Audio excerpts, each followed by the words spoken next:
So this video is on chapter 1, homework 1. It's video help for anyone was having trouble on any of the problems since I wasn't there to explain these. So we have a figure pattern here. We've got 1, 2, 3, 4, 5, 6 here. 1, 2, 3, 4, 5, 6, 7, 8, 9, 10 here.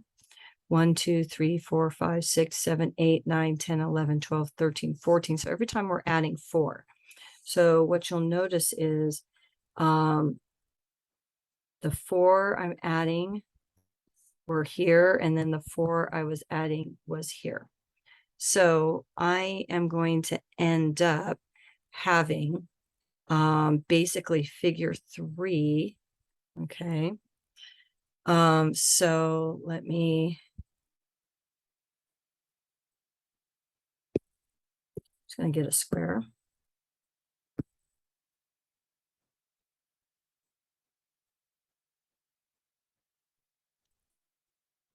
And okay.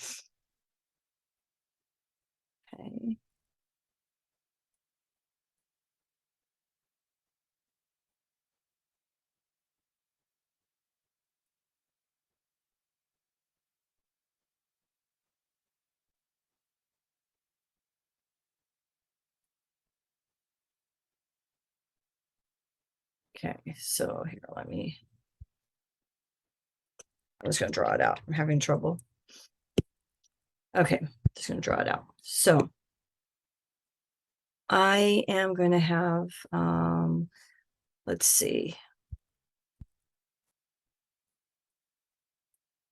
2. That's going to be this piece right there. And then I'm going to have 1, 2, 3, 4, 5, 6. This was 1, 2, 3, 4. So I'm going to have 2 more. So I'm going to have 1, 2, 3, 4, 5, 6. So 1, 2, 3, 4, 5, 6. 1, 2, 3, 4, 5, 6, 7, 8. And then I'm going to have the same on the bottom.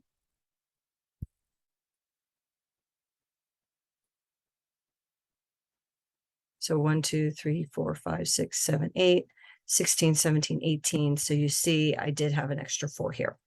So that is figure 4.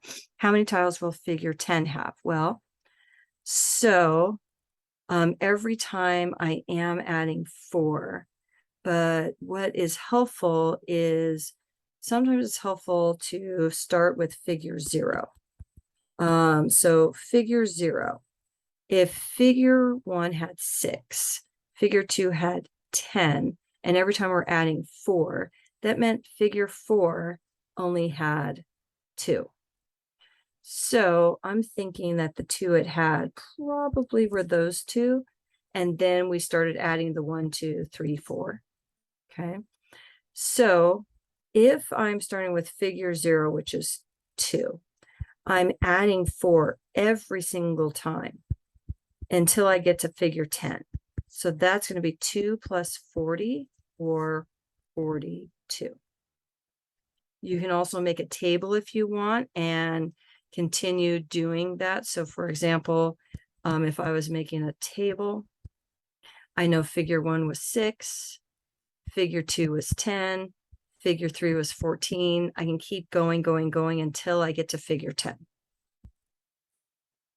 On 1-16, we're solving, we're not solving, actually, we're going to determine what the y is if x is -2. So I'm going to put in -2 for my x. And then I'm going to do the math. So that's going to be 7. -3 times -2 is a 6. So I'm going to get 13. Here, when I put in a -2, I'm going to get a -6 minus 1. I'm going to get a -7. On C, I'm going to have 18 divided by -2, and 18 divided by -2 is -9. 17, we're trying to simplify these, and when we're simplifying these, we need common denominators, and we need to show work. So the first one does have common denominators. So I'm going to have halves because these are both 2's. And now I can add the numerator. So I'm going to get 4 over 2, which 4 divided by 2 is 2.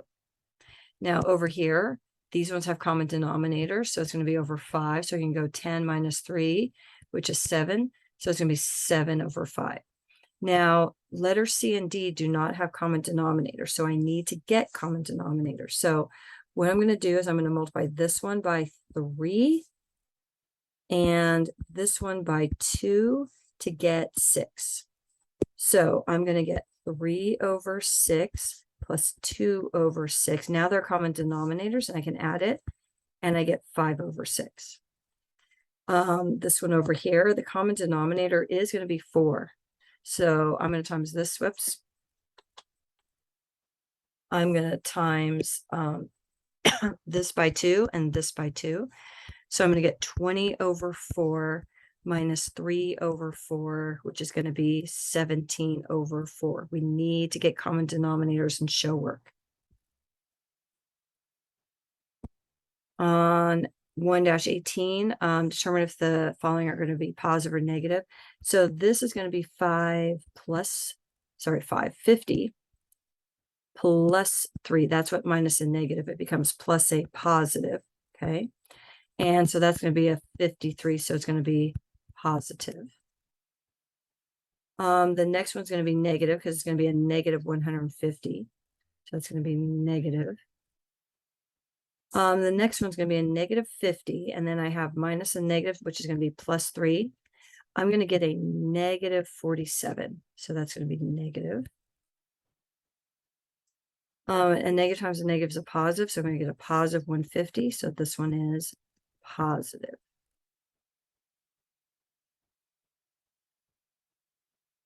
Okay, now on these ones, they're going to give us a value to put in for x, and we're going to evaluate.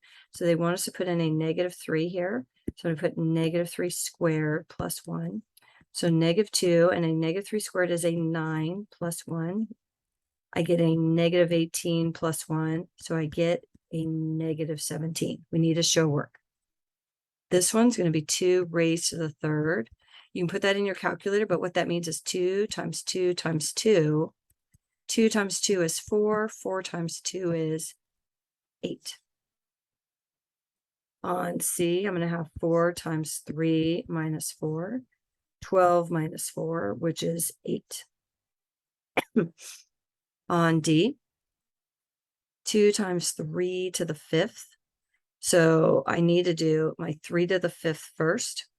Okay, which is a 3 times 3 times 3 times 3 times 3, 1, 2, 3, 4, 5. So when I do this, this is going to be 9 times 3. That's going to give me a 27 times 3. That's going to give me an 81 times 3.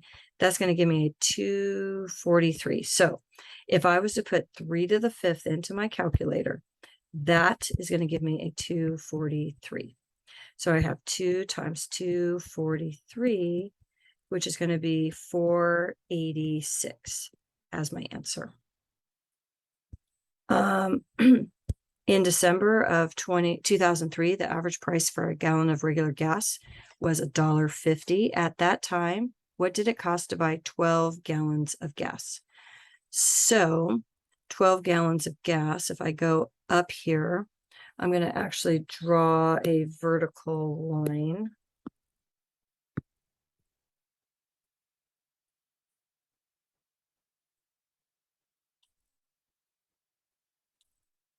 So when I have this line here, 12 gallons of gas. Let's see, 12 gallons. Let me just zoom in a little bit. Right, one more time.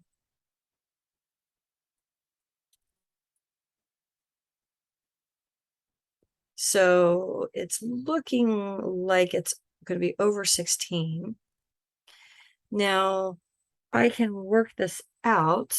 It's hard to kind of judge from the graph because it's not a nice value there. If it was 150 per gallon, and we have 12 gallons, we're going to multiply that out.